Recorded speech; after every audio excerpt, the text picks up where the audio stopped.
Good morning. We are starting out with some mostly cloudy skies. It's cool and cloudy, 52 degrees right now in Springfield with some of those clouds and west winds at 7 miles per hour. We're dry out there this morning.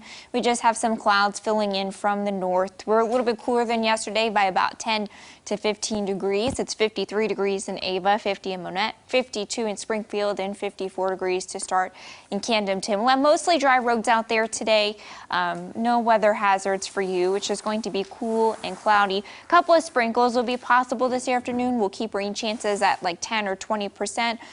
So if you're waiting for a package, it will likely be dry. You just might get spin on. 64 degrees, so much below average for this time of year for those highs. You could see those sprinkles, especially healthy up to the north and east. Temperatures in the low to middle 60s. Overnight, we'll have some mostly cloudy skies with those lows in the 50s. By tomorrow, a mix of sun and clouds again with highs trying to warm up into the middle and upper 60s. So we'll keep some clouds through the next 3 days with a gradual warming trend. Middle 60s today, upper 60s tomorrow, getting back into the 70s by Wednesday. The gradual warm-up continues by the end of the week and into the weekend. Some upper 70s by Thursday and Friday. Then we're back in the 80s this weekend, but that's going to come with some storm chances. So we're mostly dry through Thursday. We're just in control of a storm system that's going to swing some clouds into the area. Temperatures cool to start. We'll find a warm up through the work week, and then chances of showers and storms return. Joe, Lauren. We begin with breaking news from overnight. A pedestrian crossing Norton Road near Kansas Expressway was hit and killed late last night. Springfield police say the victim was crossing the street when a southbound vehicle hit them. At this time, authorities do not believe impairment was a factor, but the investigation is open. The victim will likely be identified once their family has been notified. We've got an update on COVID-19 numbers in our area, too. Greene County continues to hold at 105 total cases, 11 of which are currently active. According to the health department, 86 patients have recovered. Missouri as a whole is close to 11,000 cases, but the state does not report how many of those are still active or have recovered. In Arkansas, there are over 4,700 cases with nearly 3,600 recoveries. Around the region, as the reopening process continues for many communities, medical experts believe that mounting evidence shows the spread of coronavirus in outdoor settings is much less likely than indoors. An infection specialist at Freeman Health System in Joplin says many of their COVID patients have been traced back to nursing homes, not the outdoors, adding that it's easier to social distance outdoors than inside as people are able to spread out better, and that humidity in the air can make it more difficult for virus particles to travel. So if you go to a big gathering of a crowd, then of course the social distancing is very difficult to maintain.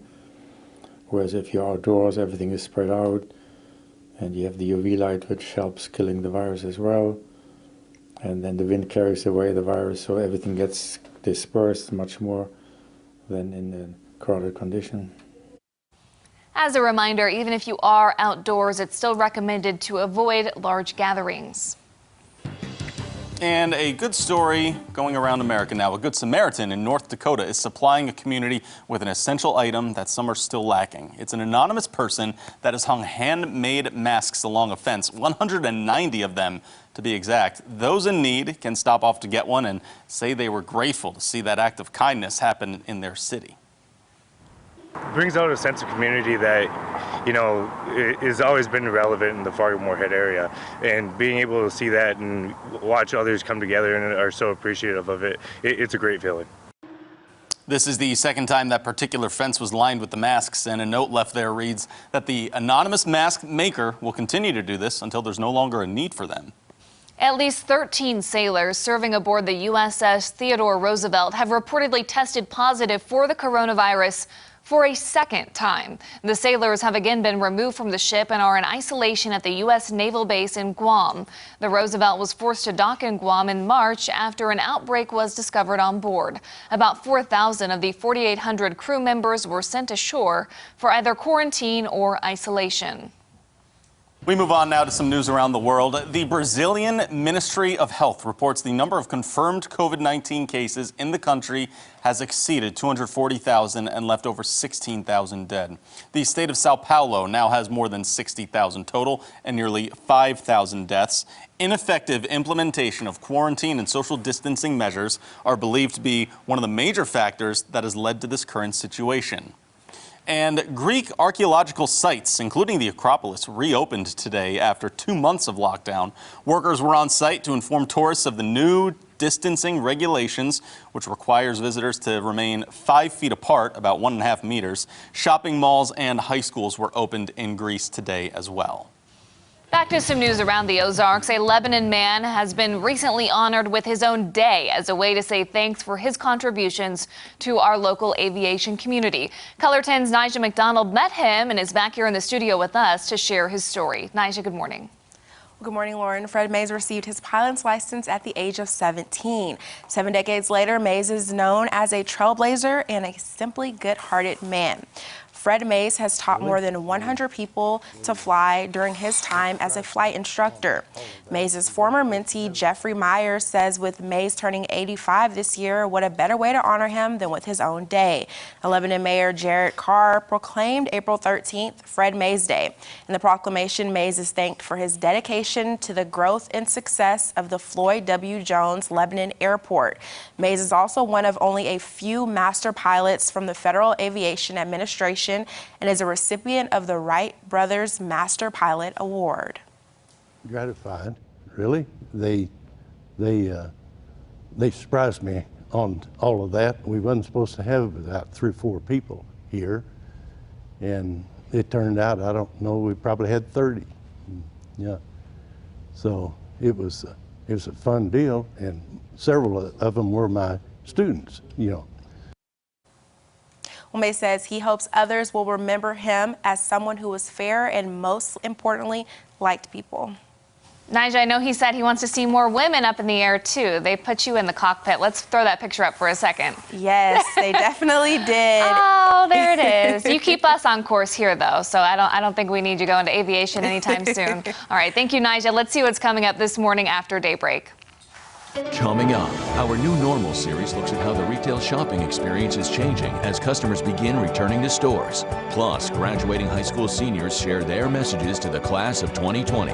Coming up on CBS This Morning.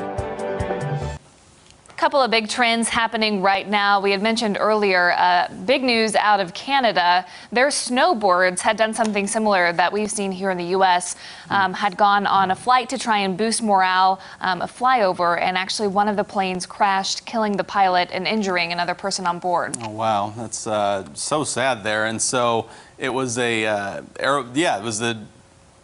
were they trying to do? Was it an aerobatic team trying to go on the jet? Yes, right. And then the Air Force captain, Jennifer Casey, is the one who passed away in this crash. They hit a home on the way down, too, which sparked a fire, and then Captain Richard McDougall was the person injured. All this video was caught by witnesses, so heartbreaking to see. Tragic. Yeah. We've got another trend happening right now. Of course, everyone talking about the return of sports. NASCAR went back on the track in South Carolina, and I had to watch this out of curiosity. I worked in this area. I covered races there for 5 years, so I was curious how this would look without the fanfare. It's a big party at NASCAR outside of the track, too. So what do you think? Not just in there. It was eerie beforehand, seeing nothing going on. Now, when you have 40 cars going 200 miles an hour, you don't hear crowds whatsoever. But as we showed you earlier in the newscast, Kevin Harvick said it was weird. Once you win, you want to embrace the crowd, and there was nothing there. He said it was a little empty. And everyone wearing masks, the pit crew, I mean, you can't get rid of them, right? Right, and it'll be like that. They'll have 4 more races in the next 2 weeks. Okay, let's take one last check of our forecast, too, as we wake up on a Monday. We've got some clouds out there today, maybe a few sprinkles and a little bit cool, below average again with that high at 64 degrees. All right, everyone, thanks so much for starting your week off with us here on Daybreak. We'll see you back here with more news soon and always on OzarksFirst.com.